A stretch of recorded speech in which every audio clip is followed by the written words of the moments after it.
बिस्मिल्लाहिर्रहमानिर्रहीम। अस्सलाम वालेकुम। मैं हूँ रेहाना और आप देख रहे हैं मेरा यूट्यूब चैनल।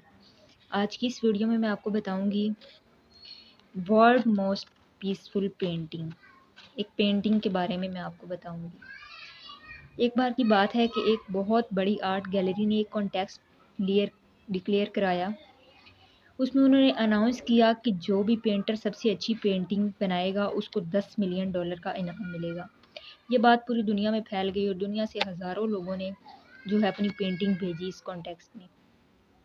उन्होंने पार्टिसिपेट किया। उन हज़ारों पेंटिंग में से इस कॉन्टेस्ट के जजेस थे। उन्होंने फाइनली 100 पेंटिंग्स को जो है वो फाइनल किया, शॉर्ट लिस्ट किया और इन 100 पेंटिंग की एग्जीबिशन लगाई।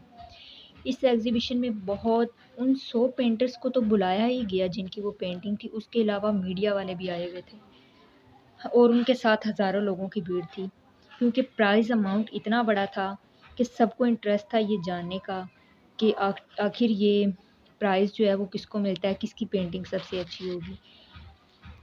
फाइनली वो दिन आ गया जब तकरीबन सारे पेंटर वहीं जमा थे और जितनी भी पेंटिंग थी सब देखने लायक थी, सब बहुत अच्छी थी। जैसे कि एक पेंटिंग थी जहाँ पर साफ़ पानी की नदी बह रही थी और जिसके ऊपर कुछ पहाड़ थे, उनके ऊपर बर्फ़ जमी हुई थी और पीछे से जो सनराइज़ हो रहा था। एक और पेंटिंग ऐसी थी जहाँ पर पेंटर्स ने पीस को डिपिक्ट किया हुआ था फुली मून नाइट के थ्रू, यानी कि पानी बिल्कुल स्टिल था, इतना स्टिल कि आप उसमें से रिफ्लेक्शन देख सकते थे आसपास की चीज़ों का। डार्क आसमान में तारे चमक रहे थे, आसमानों में तारे चमक रहे थे।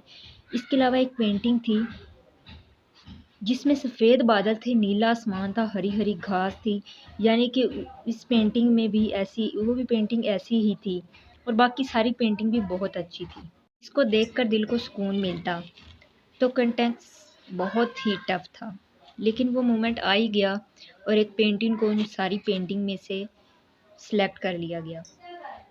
इस पेंटिंग को एक बड़े से कार्टन के पीछे रख दिया। सब तजस्सुस में थे, लेकिन जैसे ही पर्दा हटा तो सब हैरान रह गए और एक दूसरे की शक्ल देखने लगे। किसी को समझ नहीं आ रही थी कि क्या हो रहा है, क्योंकि जो पेंटिंग इसमें दिखाई दे रही थी वो दूर दूर तक पीस को डिपिक्ट नहीं करती थी। सबको यही लग रहा था कि जजिस से कोई गलती हो गई है और किसी गलत पेंटिंग को वहाँ पे रख दिया गया है। तो कुछ पेंटर एक साथ गए, जाके उस आर्ट गैलरी के ओनर से मिले और उससे पूछा कि ये गलती है, गलती से कोई गलत पेंटिंग तो नहीं रख दी गई वहाँ पे। तो आर्ट गैलरी वाला थोड़ा सा मुस्कुराया और बोला, नहीं, ये पेंटिंग बिल्कुल ठीक है। जजेस ने इसी पेंटिंग को सिलेक्ट किया है और ये पेंटिंग आज की विनर है। सारे पेंटर गुस्से से भर गए। ये देखकर सारे मीडिया वाले भाग कर गए आर्ट गैलरी वाले के पास और सारे अपने अपने माइक उनके इर्द कर दिए। तो अगेन वो आर्ट गैलरी का ओनर मुस्कुराया और बोला कि मुझे कुछ बोलने से पहले एक बार इस पेंटिंग को ध्यान से देखिए, थोड़ा पास से देखिए, शायद आपने इसको दूर से देखा है, कुछ ऐसा नज़र आए जो दूर से नज़र ना आ रहा हो, क्योंकि आपने सब ने एक चीज़ तो देख ली कि इस पेंटिंग में आंधी है, तूफान है, चारों तरफ से कुछ नहीं हो रहा, लेकिन आपने एक चीज़ नहीं देखी। आपने आसमान में बिजली कड़क रही या काले बादल हैं, ये सब तो आपने देख लिया, लेकिन आपने एक चीज़ नहीं देखी। इस पेंटिंग में एक घर भी है।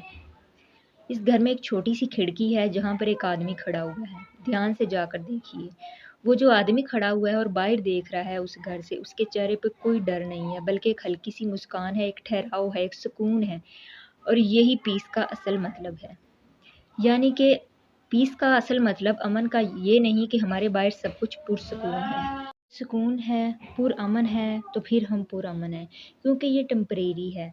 असल अमन, असल पीस का मतलब तो ये है कि हमारे बाहर जो कुछ भी हो रहा हो, हम अंदर से पूरी तरह से पुरअमन हैं, हमारा दिल पुरअमन है। क्योंकि जिसके दिल में सुकून और अमन नहीं है, उसको आप कितनी भी अच्छी जगह पर ले जाकर बिठा दो, उसने वहाँ जाकर भी दुखी ही बैठे रहना है।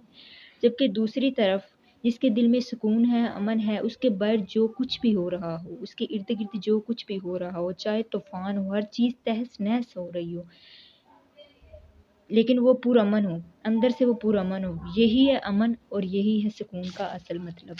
शुक्रिया।